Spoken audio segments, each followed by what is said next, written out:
নমস্কার বন্ধুরা, হাওয়ারি পলিটিক্সে তোমাদের সবাইকে স্বাগত। আজকের ভিডিওটি প্রথম বর্ষের ছাত্রছাত্রীদের জন্য একটি মাস্টার গাইড হতে চলেছে। বিদ্যাসাগর বিশ্ববিদ্যালয়ের অধীনে নতুন কারিকুলাম অ্যান্ড ক্রেডিট ফ্রেমওয়ার্ক বা সিসিএফইউপি এর সমস্ত নিয়ম আমরা আজ একদম সহজ ভাষায় বুঝে নেব।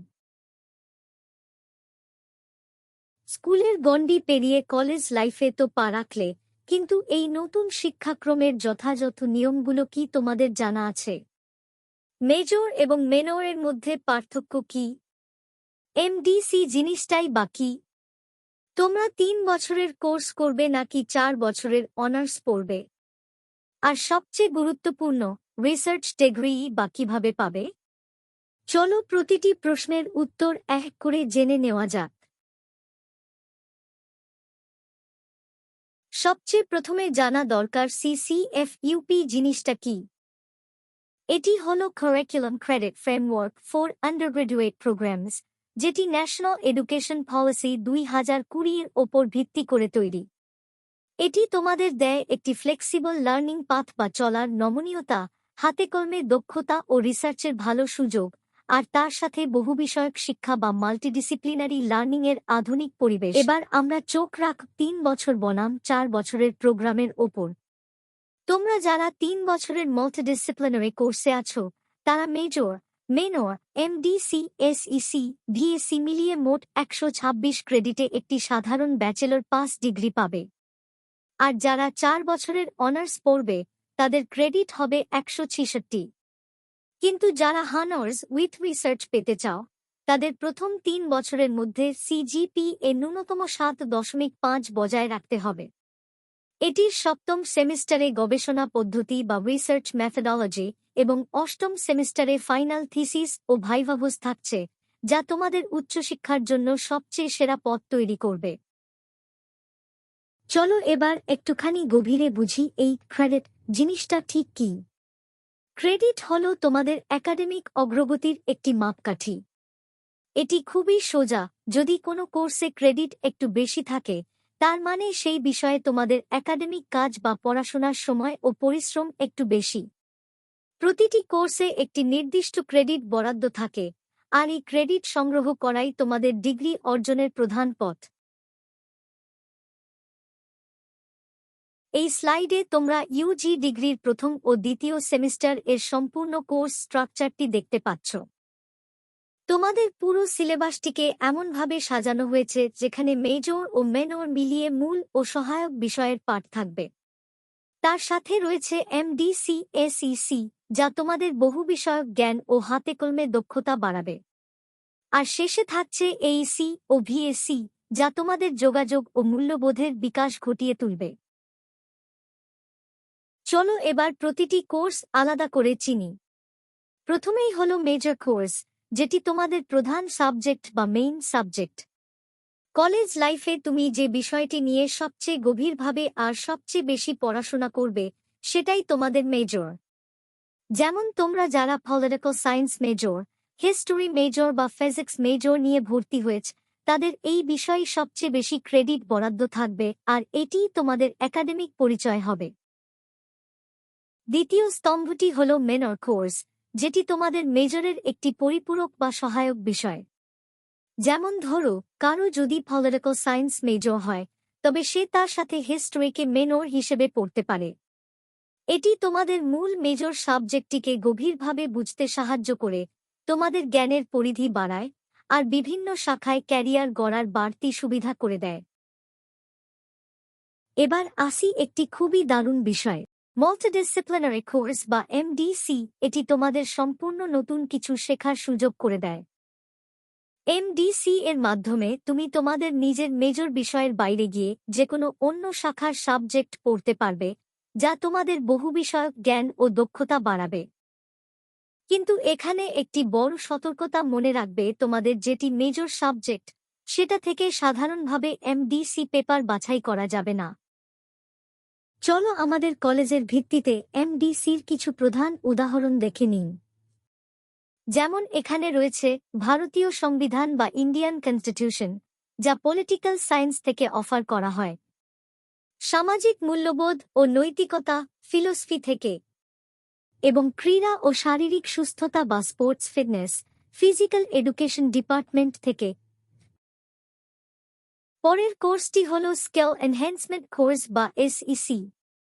এটি আসে প্রজেক্ট ভিত্তিক এবং পুরোপুরি প্র্যাকটিক্যাল ট্রেনিং নিয়ে।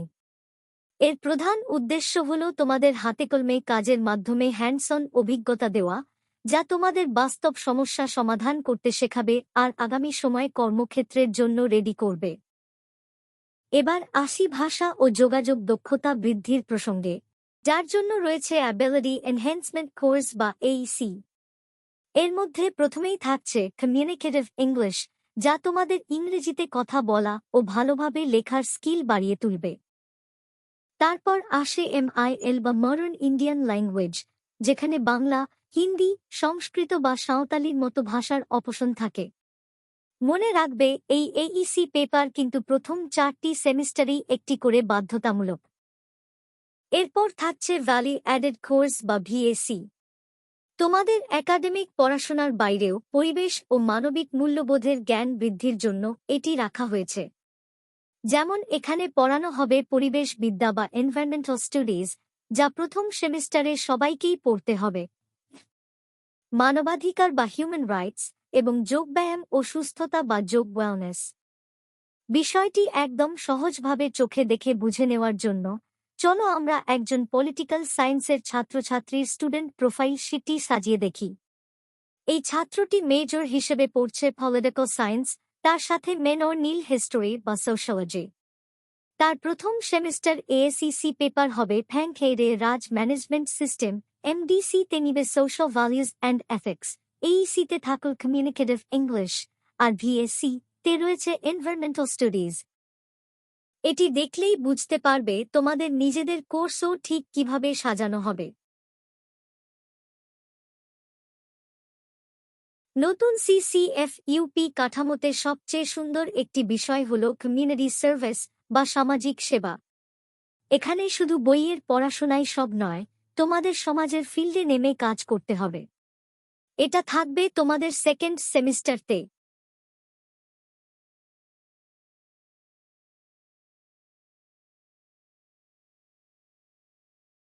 এরপর চতুর্থ সেমিস্টারতে তোমাদের আর একটা প্র্যাকটিক্যাল ট্রেনিং রয়েছে, সেটা হচ্ছে ইন্টার্নশিপ। এটি তোমাদের কলেজ থেকে সরাসরি কর্মক্ষেত্রের একটি আধুনিক সেতুবন্ধন তৈরি করে দেয়। বাস্তব কাজের অভিজ্ঞতার জন্য থাকছে ইন্টার্নশিপ, স্পেশালাইজড ট্রেনিং বা দক্ষতা উন্নয়নের জন্য অ্যাপ্রেন্টিসশিপ, আর শিল্প বা কর্পোরেট ফিল্ডের সাথে সংযোগ তৈরি করার জন্য প্র্যাকটিক্যাল এক্সপোজারের সুযোগ থাকছে এখানে। এবার তাকাও এই ট্রি ডায়াগ্রামটির দিকে, যেটি তোমাদের মেজরের বিভিন্ন শাখা প্রশাখাগুলো দেখাচ্ছে।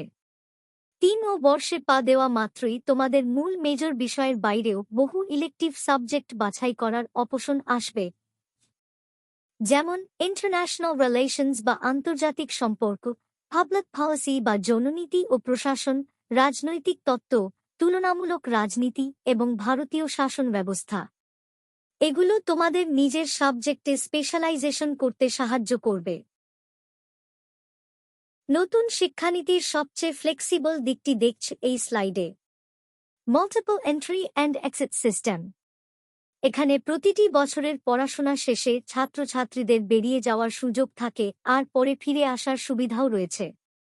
যেমন প্রথম বছর কমপ্লিট করলে আন্ডারগ্র্যাজুয়েট সার্টিফিকেট, দ্বিতীয় বছরের পর আন্ডারগ্র্যাজুয়েট ডিপ্লোমা এবং 3 বা 4 বছরের পর ব্যাচেলর বা অনার্স ডিগ্রি দেওয়া হবে। চলো অনার্স উইথ রিসার্চ ডিগ্রি অর্জনের আবশ্যিক যোগ্যতাগুলো দেখে নিন। এই ডিগ্রি পেতে হলে প্রথম 3 বছরের রেজাল্টে CGPA সর্বদা ন্যূনতম 7.5 বজায় রাখতেই হবে। তার সাথে ফাইনাল ইয়ারে গবেষণা প্রজেক্ট বা ডিসার্টেশন সম্পন্ন করতে হবে, আর থিসিস ও ভাইভাতে ভালোভাবে উত্তীর্ণ হতে হবে। এবার দেখব আমাদের এক্সাম সিস্টেম ড্যাশবোর্ড। তোমাদের পরীক্ষা পদ্ধতিটি ধারাবাহিক মূল্যায়ন বা কন্টিনিউয়াস অ্যাসেসমেন্ট, যা কলেজে ইন্টারনাল টেস্ট আর অ্যাটেন্ডেন্সের মাধ্যমে হয় এবং ফাইনাল এন্ড সেমিস্টার এক্সামের ওপর নির্ভর করে। এই দুটির নম্বর যোগ করে সেমিস্টারে তৈরি হয় তোমাদের সিফা, আর প্রতিটি সেমিস্টার মিলিয়ে চূড়ান্ত রেজাল্ট মাপা হয় সিজিপিএ দিয়ে। এবার আসি সবচেয়ে বড় ও লেটেস্ট একটি আপডেটে, অটোমেটিক প্রোগ্রেশন আপডেট। বিদ্যাসাগর বিশ্ববিদ্যালয়ের নতুন বিধি অনুযায়ী তোমরা এবার থেকে কোনো ইয়ার ল্যাপস বা বছর নষ্ট ছাড়াই সরাসরি সেমিস্টার 5 পর্যন্ত অটোমেটিক প্রোগ্রেশন পাবে। এর মানে কোনো সেমিস্টারে ব্যাক বা সাপ্লি এলেও পরের সেমিস্টারে উঠে যাওয়া যাবে। কিন্তু মনে রাখবে, ষষ্ঠ সেমিস্টারের মেইন এক্সামে বসার আগেই এই বাকি থাকা পেন্ডিং পেপারগুলো অবশ্যই ক্লিয়ার করতে হবে। তাই এই নোটিশটি মনোযোগ দিয়ে পড়ো ও সময়মতো ফর্ম ফিলআপের প্রস্তুতি নাও। নতুন ছাত্রছাত্রী হিসেবে তোমাদের জন্য এই চেকলিস্টটি খুবই জরুরি। কলেজে ভর্তি হয়ে প্রথমেই তোমাদের একটি পার্মানেন্ট বি card, academic bank of credit সেড তৈরি করে তা সংগ্রহ করতে হবে। তারপর নিয়মিত ক্লাস করে অন্তত 75% অ্যাটেন্ডেন্স আর ভালো সিজিপিএ বজায় রাখবে এবং কলেজের নোটিশ ও কোর্স স্ট্রাকচার সর্বদা খেয়াল রাখবে। আশা করি তোমরা পুরোটা ঠিকঠাক বুঝতে পেরেছ। কোন সমস্যা থাকলে কমেন্ট বক্সতে জানাও।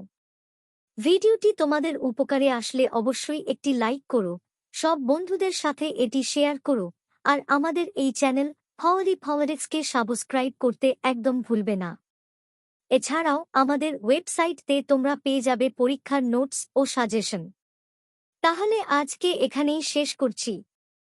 সবাইকে অনেক ধন্যবাদ।